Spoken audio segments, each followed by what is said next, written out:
여러분 안녕하십니까? 베러 목사입니다. 오늘은 데살로니가전서 4장 1절부터 3절 말씀을 보겠습니다. 제가 읽어드리겠습니다.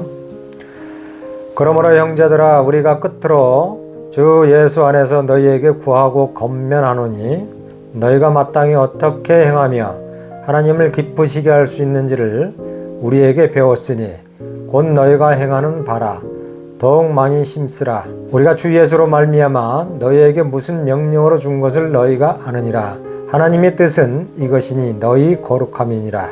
여기 보니 하나님의 뜻은 너희 거룩함이라고 하였습니다. 베드로 사도도 베드로전서 1장 16절에 보면은 내가 거룩하니 너희도 거룩하라고 하였습니다. 즉 거룩함이 없이는 하나님에게 나가지 못한다는 것입니다. 그럼 믿는 자에게 왜 거룩함이 있어야 하는가에 대해서 오늘은 말씀을 드릴까 합니다. 앞전에 하나님의 성품 7개에 대해서 말씀을 드렸습니다. 하나님의 성품은 사랑, 진리, 거룩, 공의, 영광, 영원, 영생이 있다고 하였습니다. 이 예수님의 성품 7개 속에 거룩이 있습니다. 이 거룩함 안에는 사랑도 있고 진리도 있고 거룩도 있고 공의도 있고 영광도 있고 영원과 영생도 이 7개가 다 들어 있습니다.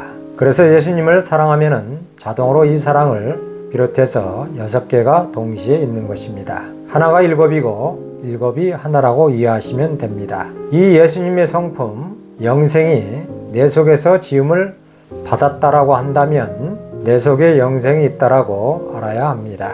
내 속에 주님의 성품이 안 지어졌기 때문에 땅의 것, 돈, 명예, 권세 가지려고 애쓰는 것입니다.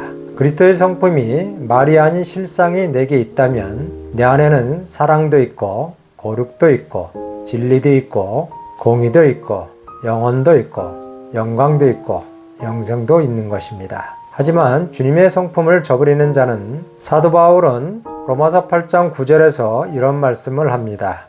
그리스도의 영이 없으면 그리스도의 사랑이 아니라고 하였습니다. 그리스도의 사랑이 아니란 말이나 거룩이 없으면 그리스도의 사람이 아니란 말이 같은 말입니다. 왜냐면요, 그리스도의 사랑이나 거룩이 하나이기 때문입니다.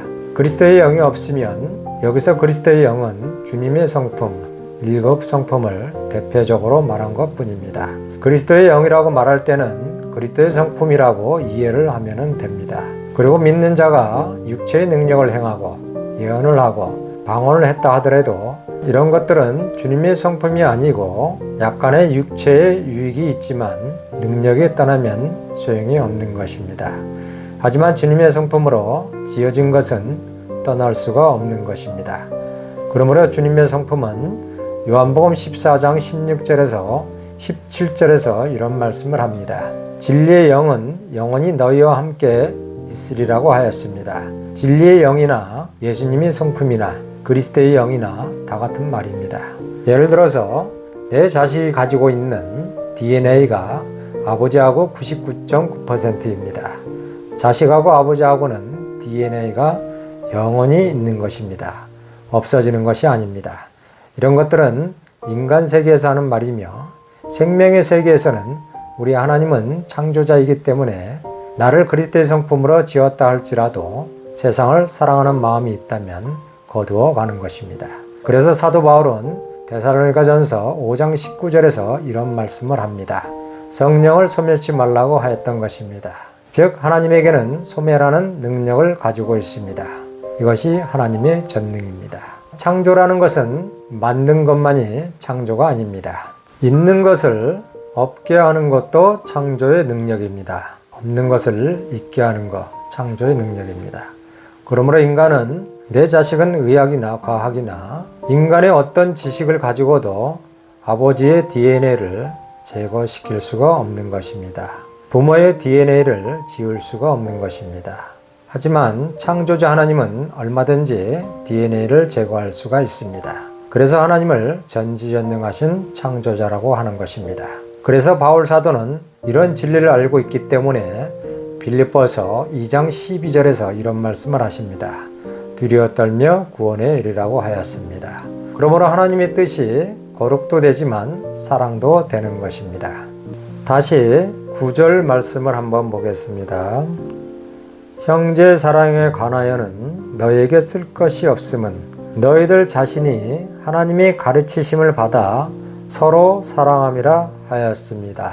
이 말씀이 무슨 말이냐면요. 요한복음 14장 34절에 보면은 이런 말씀을 하셨습니다. 내가 너희를 사랑한 것 같이 너희도 서로 사랑하라 하였습니다. 새 계명이란 성령을 가리켜 새 계명이라고 앞전에 말씀을 드렸습니다. 로마서 8장 1절 말씀대로 생명의 성령이 오시면 이 사랑하라는 말씀이 이루어지는 것입니다. 하나님께 가르치심을 받으라고 말씀했습니다. 이 말씀을 성령께서 이루어 주시면 이라고 이해하시면 됩니다. 그럼 나도 모르게 찬송과 기도와 말씀을 되새기고 감사했더니 어느 말씀이 내 속에서 이루어집니다. 여기서 중요한 것이 있습니다. 성경 말씀 중에 어떤 말씀이 이루어진다 하더라도 그 말씀이 어디로 연결되냐면요. 그리스도의 사랑으로 연결이 되는 것입니다.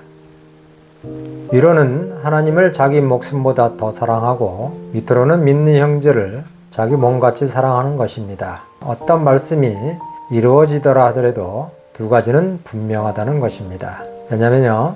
말씀을 이루어 주시는 주체는 하나님이시기 때문입니다. 하나님의 자체 속에는 7가지의 성품을 가지고 있습니다. 이 7가지의 성품을 사랑으로도 표현을 합니다. 사랑 외에도 진리와 거룩, 공의, 영원, 영광, 영생이 있으니 하나님의 성품이 제일이라고 이해하시면 됩니다.